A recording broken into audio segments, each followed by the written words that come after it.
भारत की धरती कई रहस्यमयी और भूतिया जगहों से भरी हुई है, जिनमें से सबसे खतरनाक है भानगढ़ का किला। एक ऐसी जगह जिसे सूरज डूबने के बाद छोड़ना पड़ता है। एक ऐसा किला जिसके अंदर से चीखें तो आती हैं मगर पीछे कोई नहीं होता। एक ऐसी जगह जहां प्रेम, विश्वासघात और श्राप की कहानियां सदियों से गूंज रही हैं। नमस्कार दोस्तों, मेरा नाम है राहुल शर्मा और द एक्सप्लोरिस्ट चैनल में आप सभी का स्वागत है। आज हम आपको सुनाएंगे भानगढ़ किले की वो कहानी जिसे सुनकर आपके रोंगटे खड़े हो जाएंगे। भानगढ़ किले का निर्माण 16वीं शताब्दी में आमेर के राजा भगवंत दास ने कराया था। यह किला उनके छोटे बेटे माधो सिंह के लिए बनाया गया था, जो अकबर के दरबार में एक शक्तिशाली सेनापति थे। लेकिन यह किला जितना भव्य था, उतना ही इसका अतीत रहस्यमयी और डरावना बन गया। शुरुआत में यह एक समृद्ध नगर था, जिसमें भव्य महल, बाजार, मंदिर और सजीव गलियां हुआ करती थी। लेकिन आज यहाँ सिर्फ वीरान खंडहर बचे हैं और एक ऐसा श्राप जिसे इस जगह को हमेशा के लिए भूतिया बना दिया। भानगढ़ के विनाश के पीछे सबसे बड़ी कहानी जुड़ी है राजकुमारी रत्नावती और तांत्रिक सिंधु सेवड़ा की। राजकुमारी रत्नावती अपनी सुंदरता और बुद्धिमानी के लिए पूरे राज्य में प्रसिद्ध थी। कहते हैं कि उनके रूप को देखकर देवता भी मोहित हो जाते थे। लेकिन उनकी सुंदरता ने एक अंधेरे मन वाले तांत्रिक सिंधु सेवड़ा का भी ध्यान खींच लिया। सिंधु सेवड़ा एक काला जादूगर था जो तंत्र मंत्र में निपुण था। उसने राजकुमारी को पाने के लिए एक काले जादू का सहारा लिया।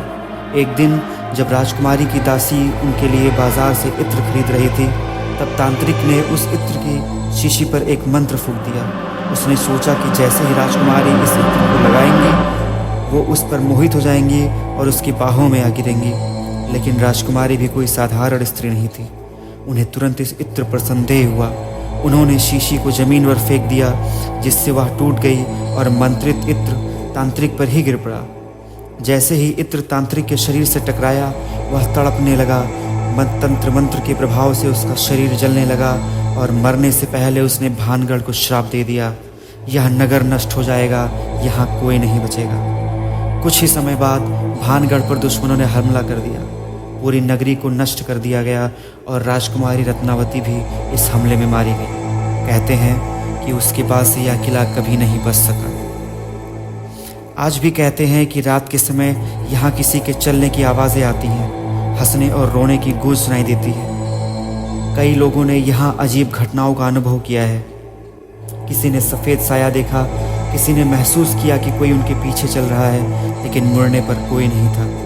कुछ पर्यटक जो रात में यहाँ रुके, वो या तो गायब हो गए या फिर मानसिक रूप से अस्थिर पाए गए। भारतीय पुरातत्व सर्वेक्षण विभाग ने इस किले को आधिकारिक तौर पर निशाचर क्षेत्र घोषित कर दिया है। सूर्यास्त के बाद यहाँ जाना मना है। कई संतों और साधुओं ने यहाँ तपस्या की, लेकिन भानगढ़ का श्राप अब तक नहीं टूटा। लोग आज भी मानते हैं कि राजकुमारी रत्नावती की आत्मा अपने पुनर्जन्म की प्रतीक्षा कर रही है, ताकि वह इस श्राप से मुक्त हो सके। क्या यह किला फिर से कभी आबाद होगा? क्या कोई इस श्राप को मिटा पाएगा, या फिर भानगढ़ हमेशा रहस्यमयी और भूतिया ही बना रहेगा? अगर आपको भानगढ़ किले की यह रहस्यमयी कहानी पसंद आई तो वीडियो को लाइक और शेयर करें। और हाँ, अगर आप कभी भानगढ़ गए हैं और कुछ अजीब महसूस किया है तो कमेंट